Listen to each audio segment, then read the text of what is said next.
शुरू करते हैं अंतःस्रावी ग्रंथियों का हार्मोन्स। मतलब अंतःस्रावी ग्रंथि एवं हार्मोन्स को शुरू करते हैं। 60 क्वेश्चन का सीरीज चल रहा है जिसमें से 60 क्वेश्चन नहीं है, ये 39 क्वेश्चन है। समझ गए?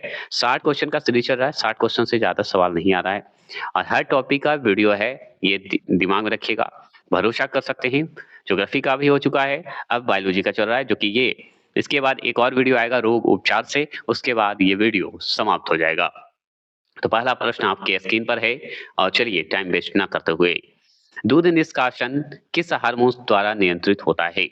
देखिए, जो मैंने द रिमाइंडर बुक की बात करता हूँ, द रिमाइंडर बुक का जो है वो छपाई जो है बंद हो गए हैं।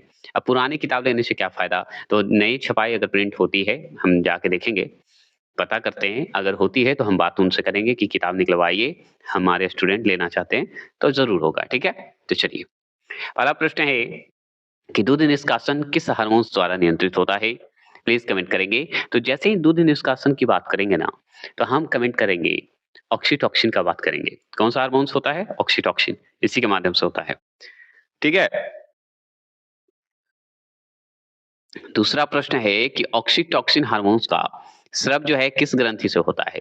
तो ऑक्सीटॉसिन जो हार्मोन्स है, इसका स्राव जो होगा किस ग्रंथि से होगा? बताएंगे कौन सा ग्रंथि से होगा?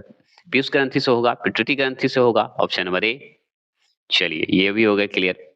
अगर मैं बात करूँ तीसरे प्रश्न का, तीसरा प्रश्न है थायराइड हार्मोन्स जो है, थायराइड ग्रंथि बोलिए, थायराइड हार्मोन्स में कौन-सा तत्व पाया जाता है? तो कौन-सा तत्व पाया जाएगा? आयोडीन पाया जाता है, ये हम भी जानते हैं, आप भी जानते हैं, इसमें सोचना ही नहीं है। Option number A. चलिए, चौथे प्रश्न की बात करते हैं।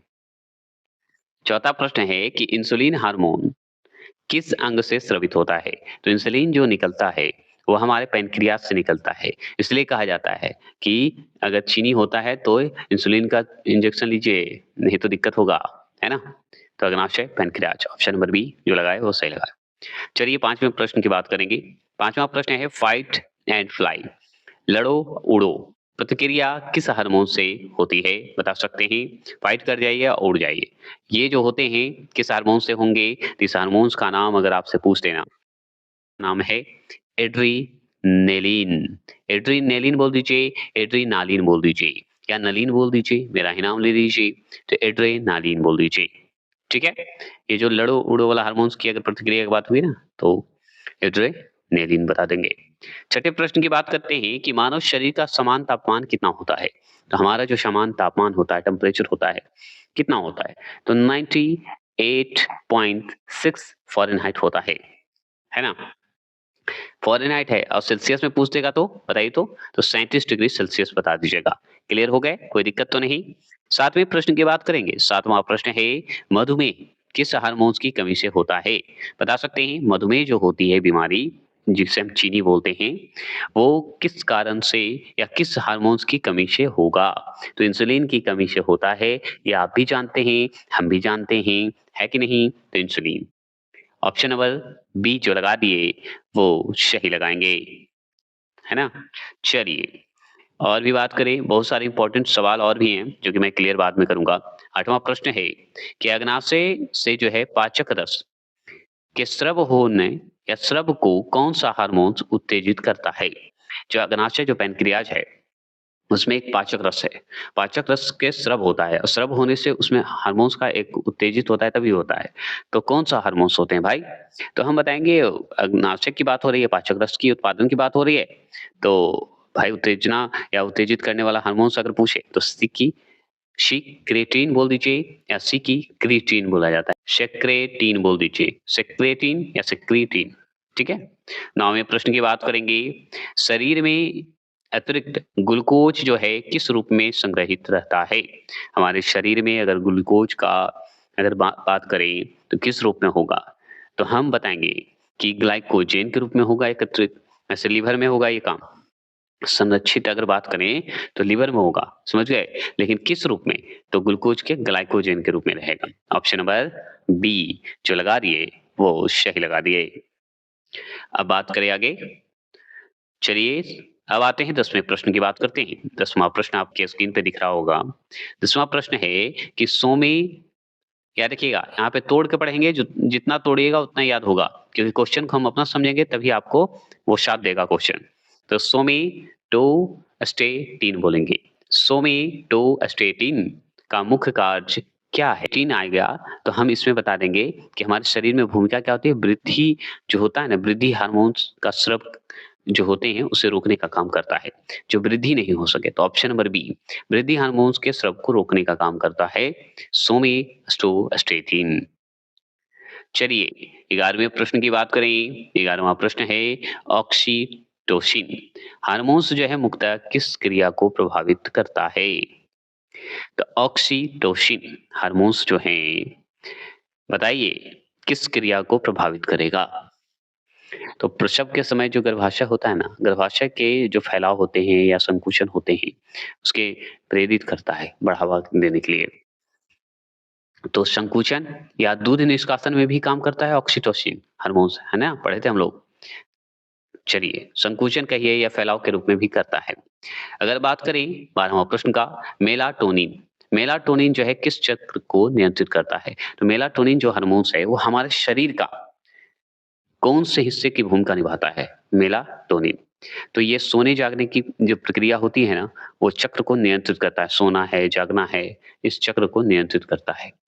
तो कौन-सा हार्मोन्स? मेलाटोनिन, है ना? समझ जाइए हमारे शरीर में जो सोने जागने का जो होता है ना, कि कब कोई ज़्यादा सोता है, कोई कम सोता है, उसको कंट्रोल करने का काम करता है कौन? अगर 13वां प्रश्न पूछते, एड्रेना देखिए यहाँ पे फिर गड़बड़ कर दिया है।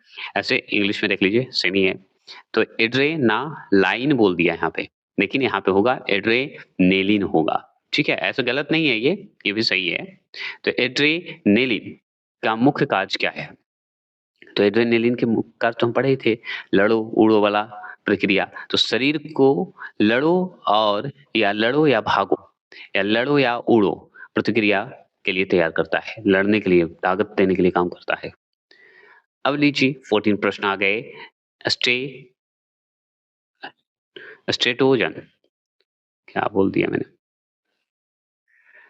14 प्रश्न है स्ट्रेटोजन या स्ट्रेटोजन भी बोलते हैं, ठीक है? किसके विकास में सहायक है? बताइए किसके विकास के लिए, डेवलप के लिए काम आता है? बताएँगे? तो स्ट्रेटोजन जैसे ही शब्द आएगा ना, तो हम याद रखेंगे स्त्रियों के लिए ज़्यादा वो इम्पोर्टेंट है। तो स्त्रियों के जो प्रजनन शक्ति है, उसको बढ़ाने में लैंगिक लक्षण बताइए, तो महिलाओं के लिए, पुरुषों के लिए नहीं, महिलाओं के लिए ये हार्मोन्स है।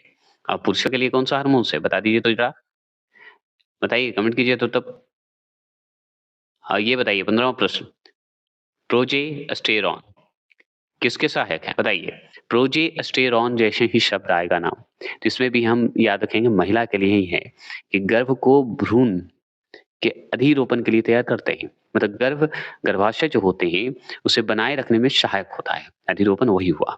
भ्रूण आरोपण कहिए या आप कहिए सहायक, बनाने में सहायक रखता है। ठीक है? चलिए, तो कौन से हार्मोन से अगर आ जाए, तो प्रोजेस्टेरॉन बता देंगे। आप बताइए पुरुषों के लिए, तो लीजिए पुरुषों के लिए ये हार्मोन्स आ चुका है 16वां प्रश्न। टेस्टोस्टेरोन का कौन-सा कार्य सही है? तो टेस्टोस्टेरोन तो है पुरुष के लिए हार्मोन्स है जी। तो पुरुष के लिए है मतलब कि पुरुष प्रजनन अंग का विकास के लिए है। क्लियर हो गए? इसमें सोचने वाली बात तो है ही नहीं। 17वां प्रश्न क्या है? रेनिन किस प्रक्रिया को प्रभावित करता है? तो रेनिन हार्मोन्स है। ये एडल्ट एडल्ट जो होते हैं, उनके लिए है। तो एडल्ट में जो व्यक्ति होते हैं, एडल्ट या आप इसे एडल्टोस्टेरॉन भी बोल सकते हैं। एडल्ट के लिए यह रेनिन हार्मोन्स है। तो इसमें अगर बात करें, तो प्लाज़्मा प्रोटीन होता है, ठीक है? प्लाज़्मा प्रोटीन को बदलता है, तोड़ता है। कैसे? तो याद रखिएगा, ये ऑप्शन नंबर बी दिख रहा है, इसी के रूप में बदलता है या तोड़ता है। तो प्लाज़्मा प्रोटीन है ये, एक तरह से रेनिन, जो कि एंजियोटेंसिनोजेन बोला जाता है। सुनिए, एंजियोटेंसिनोजेन को एंजियोटेंसिन में बदलता है या बदलने की प्रक्रिया करता है या इसे तोड़ने की प्रक्रिया करता है। तोड़ के ही नहीं बदलेगा जी। और याद रखिएगा, जो कि हृदय की जो स्पंदन होती है, धड़कती है, उसकी दर को बढ़ाता है रेनिन। समझ गए? तो ऐसे शब्द, ऐसे क्वेश्चन कोई नहीं लेगा, ये मैं वादा करता हूँ।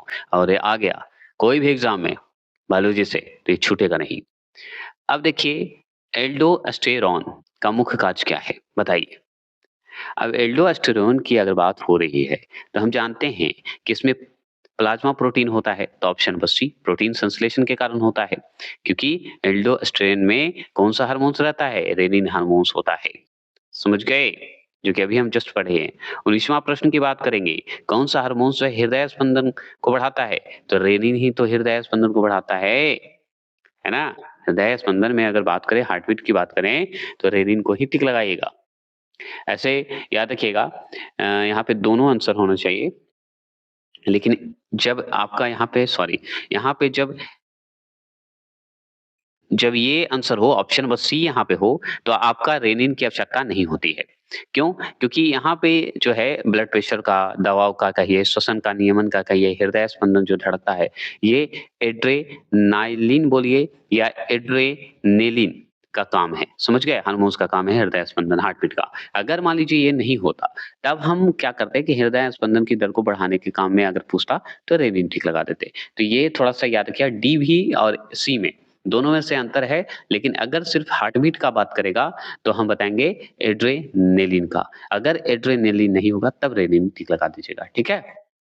ये भी ज़रूरी है, ये स्पष्ट करते जा रहा हूँ इसलिए क्योंकि आप समझिए आसानी से। 20वां प्रश्न की बात करते हैं। 20वां प्रश्न है, किस ग्रंथों या किस ग्रंथि को मास्टर ग्रंथि कहा जाता है? तो किस ग्रंथि को मास्टर ग्रंथि कहेंगे? किस ग्रंथि को मास्टर ग्रंथि कहेंगे? इसमें सोचना ही नहीं है, ऑप्शन नंबर बी। चलिए, अगर मान लीजिए 21 सवाल पूछते आपसे कि वैसोप्रेसिन वैसोप्रेसिन हार्मोन से होता है, उसकी कमी से कौन-सा रोग होता है? तो वैसोप्रेसिन नामक एक हार्मोन्स होता है, उसकी कमी से डाययूरेसिस नामक रोग हो जाता है। ऑप्शन नंबर बी जो है सही होगा, डायबिटीज़ इंसिपिडिस नामक जो है रोग होते हैं, ठीक है?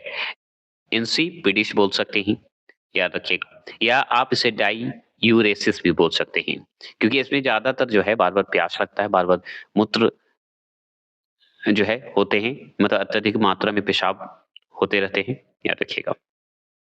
22वां प्रश्न है कि स्तन ग्रंथियों में दूध स्राव किस हार्मोन से प्रभावित होता है?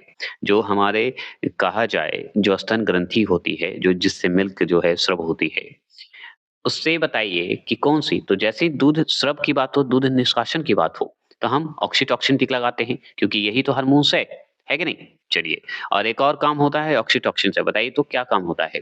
तो हम प्रसव के समय जो गर्भाशय होता है, उसका जो फैलाव होना, संकुचन होना, ये सब काम करता है।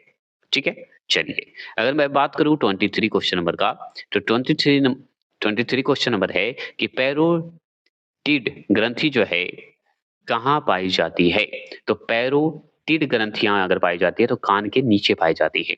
तो कान के नीचे वाला जो भाग है उसको हम उसमें एक हार्मोन्स पाई जाती है जिसका नाम पैरोटिड हार्मोन्स है। जो कि कान के लिए बहुत ही इम्पोर्टेंट है। अगर ये गड़बड़ हुई तो समझिए गड़बड़ आ गया कान। मानव शरीर की सबसे बड़ी अंतःस्रावी ग्रंथि कौन-सी है? तो मानव शरीर की सबसे बड़ी अंतःस्रावी ग्रंथि अगर पूछे तो थायरॉइड ग्रंथि बता देना है। क्या बताना है? Option number B thyroid gland बता देना है।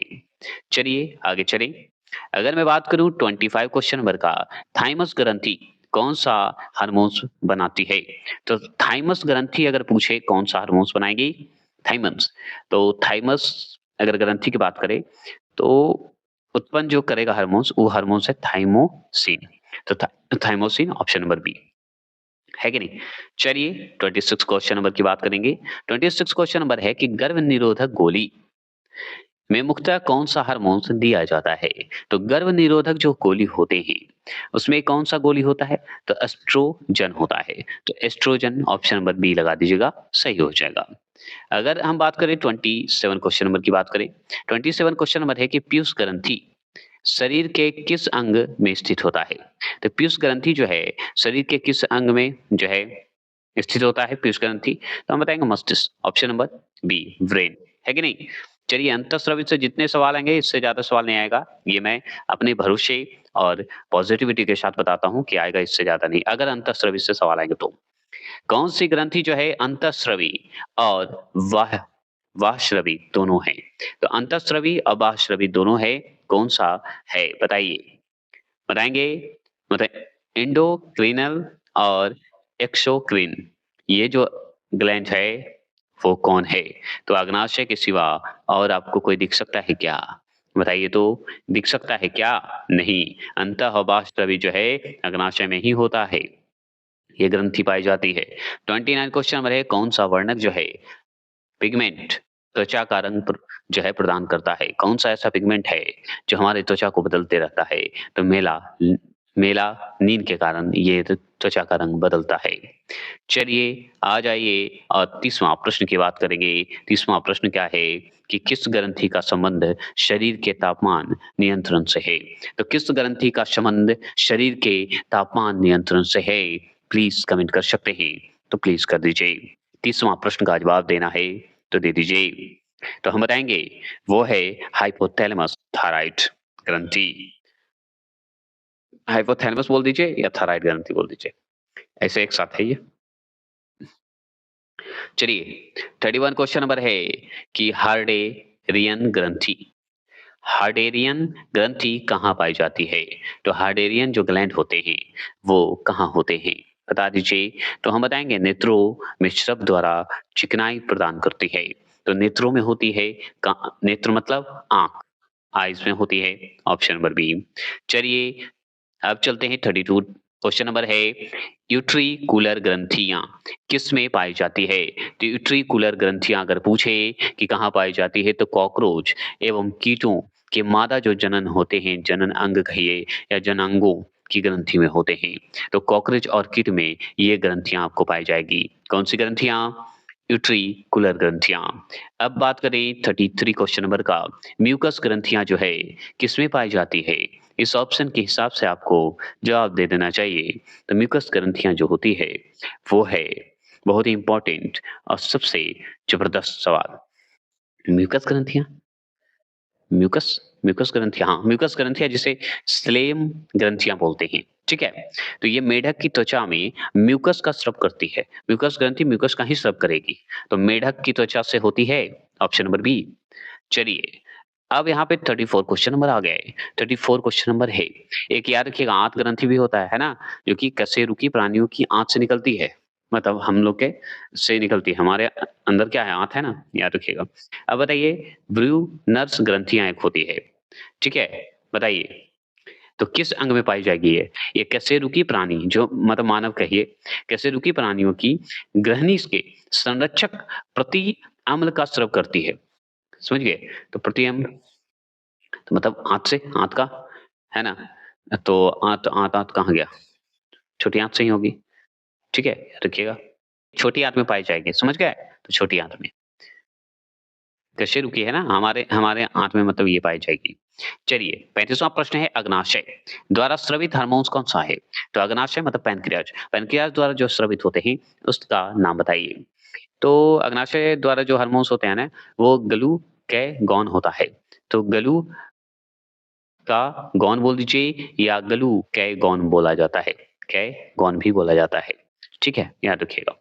चलिए, अब आ जाइए 36वां प्रश्न, पीयूष ग्रंथि कौन-सा हार्मोन स्रावित करती है? तो पीयूष ग्रंथि कौन-सा हार्मोन्स जो है निकालेगी? तो थायराइड उद्दीपक हार्मोन्स निकालेगी। तो थायराइड उत्तेजक हार्मोन्स बोल दीजिए, जिसे हम टीएसएच बोलते हैं शॉर्ट में। तो टीएसएच हार्मोन्स निकालेगी। अगर मैं बात करूँ 37वां प्रश्न, अधिवृक्क ग्रंथियाँ, जिसे एड्रेनल ग्लैंड बोला जाता है, कौन-सा हार्मोन्स बनाती है? तो अधिवृक्क ग्रंथियाँ जो बनाती है ना, वो हार्मोन्स बनाती है कोर्टिसोल या कोर्टिसोल बोलते हैं। तो कोर्टिसोल कहाँ है? Option number A. ये हार्मोन्स निकलती है अधिवृक्क मतलब बनाती है। अगर मान लीजिए वृक्क की बात करें, किडनी की बात करें, ठीक है? किडनी की बात करें मतलब गुर्दे की बात करें, तो किस विटामिन की जो है विटामिन का निर्माण करता है किडनी? बताइए विटामिन का, तो विटामिन डी का निर्माण करता है। तो ऑप्शन नंबर डी कहाँ है? ऑप्शन नंबर डी यहाँ है। विटामिन डी हार्मोन्स का निर्माण करता है, ये सोचिए। अगर मान लीजिए ग्रंथि है ना वृक्क, तो हार्मोन्स पूछा है विटामिन डी। अगर नवजात शिशुओं के लिए जो है कोलोस्ट्रम या पहला दूध क्यों लाभदायक है बताइए तो? तो नवजात जो शिशु होते हैं, उनके स्तन जो ग्रंथि होते हैं, उनसे निकलने वाला जो पहला दूध होता है, जिसे हम कोलोस्ट्रम बोलते हैं, याद रखिएगा ये इसलिए फ़ायदा है क्योंकि बच्चों का रोग से बचाता है, उनकी प्रतिरोधकता शक्ति प्रदान करता है। तो यहाँ पे जो ऑप्शन नंबर यहाँ देखिए इसका बी जो है 39 का होगा, रोग प्रतिरोधक क्षमता या शक्ति देता है, बढ़ाता है। 40वां प्रश्न आ चुके हैं। 40वां प्रश्न है इंसुलिन में कौन-सी धातु पाई जाती है? तो इंसुलिन में कौन-सी धातु एकदम जस्ता जिंक पाई जाती है? समझ गए? जस्ता पाई जाती है। चलिए 41 क्वेश्चन नंबर कितना आसान क्वेश्चन है, लग रहा है आसान? हार्ड है। रक्त में जो है फॉस्फेट व कैल्शियम का नियंत्रण कौन-सा हार्मोन्स करता है? याद रखिएगा, जो मैं वन लाइनर पढ़ाऊँगा, वो वन लाइनर का एमसीक्यू भी करवाऊँगा, क्योंकि मुझे पता है कि वन लाइनर के बाद प्रैक्टिस होना आवश्यक है। और ये नलिनी अकेडमी सभी एग्ज़ामों के लिए इंडिया का कोई भी एग्ज़ाम देने जाएँ, जीके, जीएस उसी लिए लाया है नलिनी अकेडमी। तो रक्त के फॉस्फेट व कैल्शियम का नियंत्रण कौन-सा हार्मोन्स करता है? प्लीज़ कमेंट कर सकते हैं 41 का। तो 41 का आंसर का जवाब दीजिए परावर्तक। परावर्तक कहाँ है? नहीं है। सही है, ऑप्शन नंबर बी ही सही है, क्यों? क्योंकि जो है थार्मो हार्मोन्स होता है, पैराथायरॉइड हार्मोन्स बोलिए, ठीक है? ये ज़रूरी है, जिसे हम टीएसएच बोलते हैं सॉरी टीएसएच बोलते हैं, नहीं पीटीएच बोलते हैं, ये इम्पोर्टेंट है, समझ गए? तो पैराथायरॉइड हार्मोन्स बोला जाता है, जो कि नियंत्रित करता है। आयोडीन युक्त नमक का उपयोग क्यों किया जाता है? तो आयोडीन मतलब नमक का ऐसे भी याद रखिए। तो युक्त नमक क्यों उपयोगी होते हैं? क्योंकि यह जो है थायरॉइड ग्रंथि को नियंत्रित करता है। तो थायरॉइड ग्रंथि ऑप्शन नंबर बी। चलिए, अब बात करते हैं 43 क्वेश्चन नंबर। 43 क्वेश्चन नंबर है अतिरिक्त ग्लूकोज शरीर में किस रूप में संग्रहित होती है? अत्यधिक अगर ग्लूकोज है, तो ये क्यों इम्पोर्टेंट है? तो ग्लाइकोजन के रूप में होगा, इसमें सोचना ही नहीं है ना? संग्रहित होती है तो ग्लाइकोजन के रूप में। लीवर में एक्शन होता है। लीवर में होता है कि नहीं बताइए? चलिए 44 क्वेश्चन नंबर व्हाइट लाइन ग्रंथियाँ कहाँ पाई जाती है? तो व्हाइट लाइन एक ग्रंथि होती है, जो कि ये पाई जाती है प्राणियों के जो जनन अंग होते हैं, उसमें पाई जाती है। लेकिन किस रूप में पाई जाती है पता है? वो पाई जाती है प्लेटीहेल्मी हेलीमंथिस के रूप में की जाती है।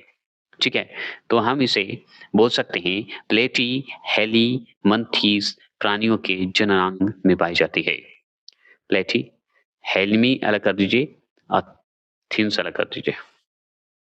चलिए 45 क्वेश्चन नंबर है फेमोरल ग्रंथियाँ किस जीवों में पाई जाती है? फीमोरल भी बोलते हैं ग्रंथियाँ, ठीक है?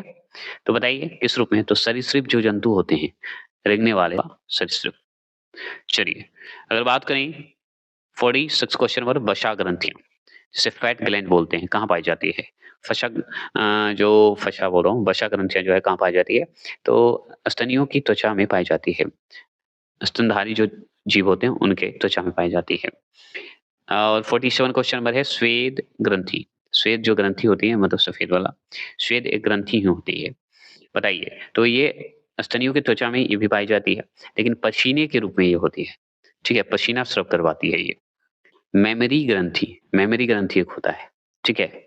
तो मेमरी ग्रंथि जिसे हम स्तन ग्रंथि भी कहते हैं, ठीक है? ग्लैंड कहते हैं, किसके लिए उत्तरदायी होता है?